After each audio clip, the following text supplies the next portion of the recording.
es que es una enfermedad que hay que prestarle atención porque su incidencia y su prevalencia se encuentran en aumento, sobre todo a lo largo de las últimas décadas.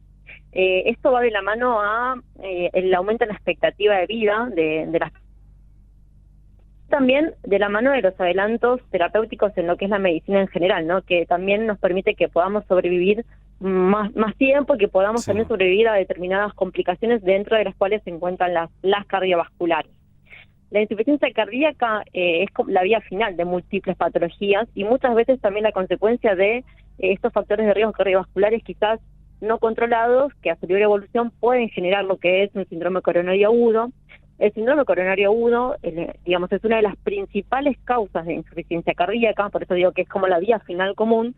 No todo paciente que tenga un síndrome coronario agudo o un infarto va a desarrollar insuficiencia cardíaca, pero puede ser, digamos, una de las evoluciones que pueda llegar a tener. Y hoy en día, si uno tuviera que pasarlo a números, aproximadamente el 2% de la población mundial tiene insuficiencia cardíaca. Y si esto lo trasladamos a lo que es la prevalencia, quizás puede variar un poquito entre 1 o 2% en determinadas regiones del mundo, pero si uno lo traslada a lo que es América Latina, también se mantiene ese porcentaje. Si el 2% de la población tiene insuficiencia cardíaca, obviamente hay diferentes formas de clasificarla, hay diferentes causas, no todo es el síndrome coronario agudo, la enfermedad cardiovascular, implica 3 grandes síndromes. Uno que es la enfermedad coronaria, otro que es el accidente cerebrovascular, y dentro de este grupo, el tercer grupo, es la insuficiencia cardíaca. Los tres, en realidad más que ambos, los tres en conjunto son conforman la principal causa de mortalidad a nivel mundial. Creo que por eso es la importancia de la misma. Doctora, entonces esto quiere decir que la insuficiencia cardíaca no se va a presentar por sí sola. Siempre tiene que haber un antecedente ya de otra enfermedad cardiovascular para que ésta pueda presentarse. Exactamente, es el desencadenante de alguna patología a nivel cardíaco. Esto puede ser de las más frecuentes, que precisamente es la enfermedad coronaria, pero también algunos trastornos eléctricos del corazón, los problemas valvulares también quizás no controlados, las valvulopatías pueden degenerar en insuficiencia cardíaca, y lo que se llaman las miocardiopatías, que son las enfermedades propias del músculo cardíaco en sí. Otra etiología también, y quizás también es algo dentro de más prevalente en personas quizás más jóvenes, es la miocarditis, ¿no? La inflamación del músculo cardíaco también a veces puede cursar como un cuadro totalmente silente, asintomático, pero también puede presentarse como insuficiencia cardíaca. Son múltiples las etiologías que pueden devenir en insuficiencia cardíaca. Doctora, siempre que hemos hablado de alguna enfermedad cardiovascular, enfermedad cardíaca, y mencionando lo que usted decía al principio, uno siempre lo relaciona como que es un tema después de los 50, como que antes uno está exento, pero hemos visto los cambios que se han producido en las enfermedades, sobre todo en las crónicas, que todas las edades que uno por ahí tenía como idea se han modificado. En este caso, ¿también ha sucedido lo mismo con la insuficiencia cardíaca? ¿Ha bajado tal vez la incidencia o hay un grupo etario específico que sigue siendo el grupo en el que esta situación se hace mucho más visible? Siempre va a haber grupos etarios o quizás grupos o poblaciones de pacientes que van a tener mayor riesgo de desarrollar insuficiencia cardíaca, pero la realidad es que en forma global, y un poco respondiendo a tu pregunta, sí, fue cambiando lo que es la prevalencia y la incidencia en los últimos años, también de la mano de los cambios de hábitos y los cambios del estilo de vida en la población a nivel mundial, ¿no? Lo que es la mayor prevalencia de hipertensión, de diabetes, de obesidad, de sedentarismo, también hizo que hubiera un mayor riesgo de enfermedad coronaria sobre todo, y bueno, esto también va de la mano de que hay pacientes que quizás pudieron sobrevivir a un infarto, requieren una angioplastía o una cirugía de bypass, desarrollen después, a lo largo del tiempo, lo que es insuficiencia cardíaca. Pero, como bien mencionábamos, el tema de la mayor prevalencia de factores de riesgo y sobre todo ya también quizás en personas más jóvenes, no necesariamente después de la menopausia en las mujeres, como uno quizás solía ver, o en los hombres después de más de 45 o 50 años, también uno lo puede comenzar a ver ya en gente más joven. Otro factor que no mencioné, que no es menor, es el estrés también. Entonces, todo esto repercute y también hace que pueda presentarse quizás en gente más joven. Y hay etiologías, como yo les mencionaba, que también se puedan presentar en poblaciones más jóvenes. Acá creo que lo importante es el sospecharla, en pensarla, en tenerla en cuenta, y obviamente los controles anuales, ¿no? Los controles de salud, los chequeos de salud, también son una forma de detectar en forma precoz determinados factores de riesgo y prevenir la presencia de insuficiencia cardíaca mediante el tratamiento de los mismos. Antes de pasar al tema del tratamiento y para conocer un poco más sobre insuficiencia cardíaca, ¿existen niveles o cuadros, digamos, que midan la gravedad y que esto tal vez nos permita clasificarlo, o es una sola presentación y en todos los pacientes pasa lo mismo?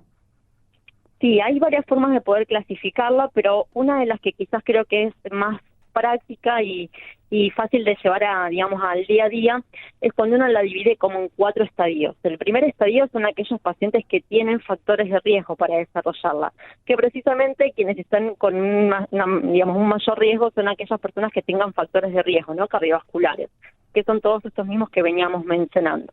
Es decir, presencia de factores de riesgo, pero sin ningún daño a nivel cardíaco, a nivel de estudios por imágenes a nivel cardíaco, serían como un estadio A. Después está lo que es el estadio B, que son pacientes que no tienen síntomas, pero que ya tienen un cierto daño a nivel cardíaco. Eso se puede detectar, por ejemplo, con un ecodoppler cardíaco. Hay varios estudios por imágenes, pero es la presencia de un daño estructural, pero sin síntomas. Después pasamos al estadio C, que quizás es el que todos conocemos y mencionamos como el paciente con insuficiencia cardíaca, porque es el estadio donde ya aparecen los síntomas. Entonces hay un daño ya estructural, pero el paciente ya tiene síntomas de insuficiencia cardíaca. Y es acá donde uno comienza a tratar y tenemos drogas para tratar la insuficiencia cardíaca. Acá lo importante a veces es precisamente detectarla antes de que aparezcan los síntomas y poder a veces revertirla o por lo menos prevenirla y enlentecer la aparición de la misma.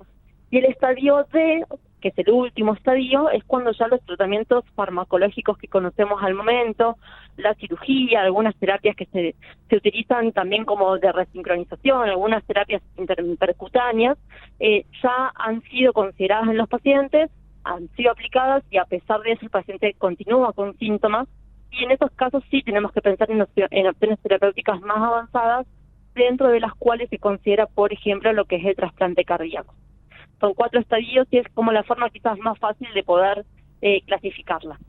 Qué bueno, entonces poder conocer y saber que se la puede medir incluso en niveles que recién está comenzando y por lo tanto me imagino que la expectativa en cuanto a esperanza de vida del paciente también debe ser muy favorable el hecho de detectarla en esa primera fase.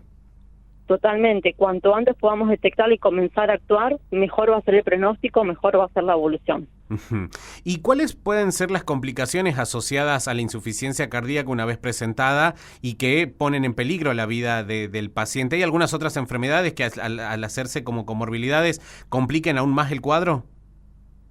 Exactamente, sí. La insuficiencia cardíaca, cuando tenemos ya, digamos, la misma en evolución y ya con un tratamiento médico, también se asocia a varias patologías que conviven con la insuficiencia cardíaca, que nosotros las mencionamos como comorbilidades, que por ejemplo es la falla renal. La falla renal se puede asociar a lo que es la insuficiencia cardíaca, es decir, por la misma alteración del corazón, que no es más que la bomba, ¿no?, que tenemos nosotros y hace que circule sangre por todo nuestro organismo, que esté fallando va a hacer que cada uno de los diferentes órganos pueda llegar a estar comprometido.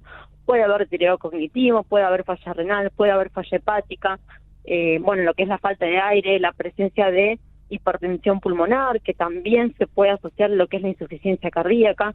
Entonces, todas estas comorbilidades comienzan a asociarse cuando ya el paciente con insuficiencia cardíaca empieza a evolucionar y obviamente esto va a marcar lo que es la mortalidad. Perfecto. Doctor, usted mencionó que existen tratamientos farmacológicos. Bueno, ¿qué sabemos hasta ahora de estos medicamentos? ¿Se vienen usando hace mucho tiempo? ¿Son nuevos? Bien. En relación al tratamiento de la insuficiencia cardíaca, fue teniendo a lo largo de la historia varias etapas donde fue evolucionando y se fueron de cada una de las mismas tomando drogas que tenían un franco beneficio para reducir la mortalidad en estos pacientes. Entonces ahí es como que fuimos armando nuestra artillería para el tratamiento de la insuficiencia cardíaca y hoy en día contamos con 4 drogas que le decimos son los 4 pilares para el tratamiento de la misma. Una de las drogas son los betabloqueantes, que es una droga que ya están hace muchos años en vigencia y en tratamiento para esta enfermedad. Otros son los antialdosterónicos, que también son de las drogas más viejas con las cuales tratamos la insuficiencia cardíaca. Y después tenemos los que se llaman vasodilatadores, que son diferentes grupos de drogas, que son los inhibidores de la enzima convertidora de angiotensina, los antagonistas del receptor de angiotensina 2, que son drogas que tienen cierto efecto vasodilatador, pero también ayudan a mejorar lo que es la contractilidad de la musculatura cardíaca. Dentro de este grupo de drogas, si bien hay drogas que son muy antiguas y que se usaban con las que yo ya recién mencioné, hay un grupo de drogas nuevos que se llaman inhibidores, es el sacubitril valsartán, ¿sí? Que son dos drogas combinadas, que también tienen este efecto vasodilatador y que han mostrado ser mejor que los vasodilatadores que ya utilizábamos previamente. Sumado a estos tres, hay una nueva droga que se incorporó hace muy poquito tiempo, que en realidad se empezó a usar en pacientes que tenían diabetes, y después se comenzó a ver que el beneficio se veía en pacientes que tenían insuficiencia cardíaca en presencia o en ausencia de diabetes, y ya se ha incorporado dentro de, es la cuarta droga de estos 4 pilares que yo les mencionaba. Sobre todo para la insuficiencia cardíaca que ya tiene esa función deteriorada de la función de bomba cardíaca, la función contráctil. La evidencia que tenemos para el tratamiento de la insuficiencia cardíaca son estas 4 drogas cuando ya hay un deterioro ventricular contráctil, ¿no? Que se llama deterioro de la fracción de eyección.